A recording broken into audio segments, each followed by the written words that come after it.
Hello everybody and all aboard to Chef's Choice. Quite a few of the Eurovision pre-parties already happened in Riga, London, Moscow and Tel Aviv, where we've now heard some of the songs live for the first time. And we've heard far more pitchy notes than I would like to hear. So pretty much all the countries still have a lot of work to do. But of course the pre-parties always have their sound issues and it's hard to make up an opinion based on the recordings of these shows. But I'm trying nonetheless to talk about my thoughts of some of the acts that performed in these concerts. First off, Israel. I had such high expectations for Neta's first live performance of Toy at Israel Calling that I was bound to be disappointed a little bit.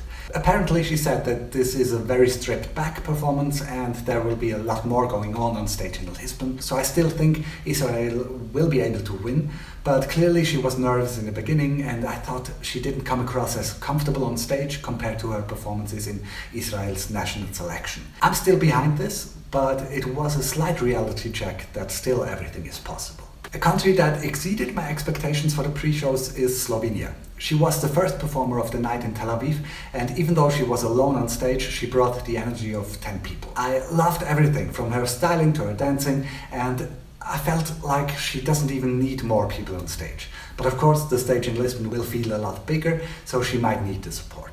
But I think Slovenia will rank a lot higher than many people expected.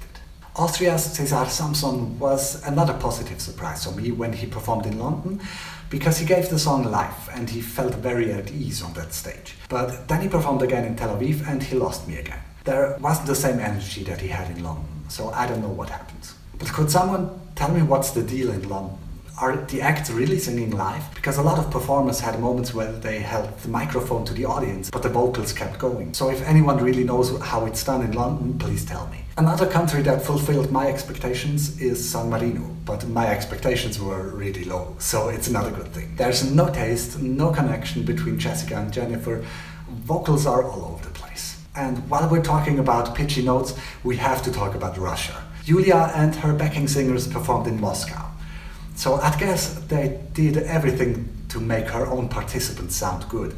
But I guess most of you have already seen this performance somewhere and heard the screechy chorus. I must say, it does sound like it's Yulia that doesn't hit the notes, but there's a video of her singing a Russian version of Tu Canción, and there she hits the notes pretty well. So I'm not sure if she had really miserable backing singers in Moscow or what the issue was.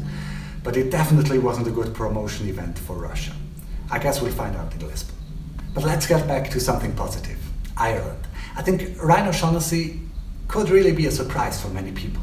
He's one of the few people that hit all the notes and he's got a beautiful voice and feels comfortable on stage. Now he just needs to bring a bit more power into it so people will remember to vote for this. Belgium, that we heard live in Tel Aviv for the first time as well, was kind of a bummer. I expected so much more from this based on the hype that it gets.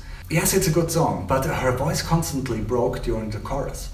This needs a lot of work if it wants to keep up, because she was praised as a great singer when they announced her at the end of last year. Just like Aisel from Azerbaijan, who as well has trouble with her song, and Mikolas Josef from Czech Republic that just mumbles his words so he can't understand what he's singing. So this just shows again how uncertain the first semi-final is. I think everything is really open.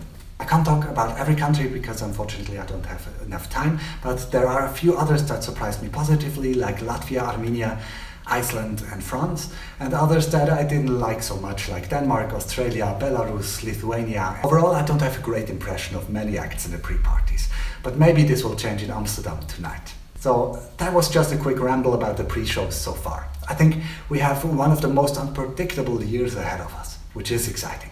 For now, thank you so much for watching, and I'll see you soon. Bye.